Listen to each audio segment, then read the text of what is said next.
காலப்போக்கில் நாம் அப்படியே அல்லாஹ்வை மறந்து துனியாவுடைய மோகத்திலிருந்து விட வேண்டாம்.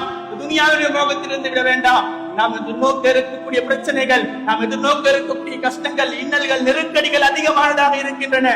நீங்கள் விளங்கிக் கொள்ளுங்கள். நமக்கு எதிராக நிறைய சதிகள் செய்து கொண்டிருக்கின்றார்கள். நம்முடைய சரியத்தை அளிக்க வேண்டும் என்று இருக்கின்றார்கள். நம்முடைய சொத்துக்களை சூறையாட வேண்டும் என்று இருக்கின்றார்கள். இதற்கெல்லாம் தீர்வு நீங்கள் அல்லாஹ்வுடைய நேசனாக மாற வேண்டும். அல்லாஹ்வின் நெருக்கத்தை அடைய வேண்டும். அந்த நெருக்கம் கிடைத்தால் உங்களுக்கு பயம் இல்லாமல் இந்த மண்ணில் வாழலாம். இந்த மண்ணில் இல்ல, எந்த மண்ணில் வேண்டுமானாலும் நீங்கள் நிம்மதியாக வாழ வேண்டும் என்றால் நான் சொல்வேன், நீங்கள் அல்லாஹ்வின் நேசத்தை கொண்டு வாருங்கள். அல்லாஹ்வை உங்களோடு வைத்துக் கொள்ளுங்கள். நாம் அல்லாஹ்வை விட்டு தூரமாகிவிட்டோம். யாராவது சொல்ல முடியுமா என்னோடு அல்லாஹ் 24 மணி நேரமும் நான் அல்லாஹ்வுடைய பாதையில் இருக்கிறேன் என்று? நீங்கள் அல்லாஹ்வின் சிந்தனையில் இருக்கிறீர்கள் என்று?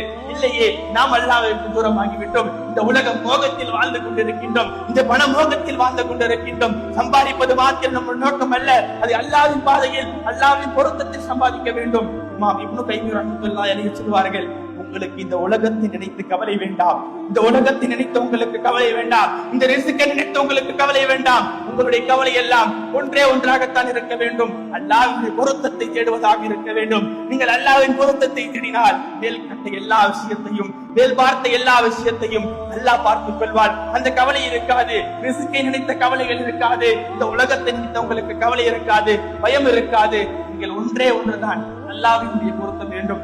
எனக்கு எப்படியாவது அல்லாஹ்வின் பொருத்த வேண்டும். என்னுடைய பார்வை, என்னுடைய அசைவு, என்னுடைய பேச்சு, என்னுடைய நடத்தை, என்னுடைய வாழ்க்கை எல்லாம் அல்லாஹ்வுக்கு பிடித்ததாக இருக்க வேண்டும். அல்லாஹ்வின் நெருக்கத்தை தரக்கூடியதாக இருக்க வேண்டும். அப்படிப்பட்ட வாழ்க்கையை வாழுங்கள். அப்படிப்பட்ட வாழ்க்கைக்கு வாருங்கள். பிள்ளைகளை உருவாக்குங்கள்.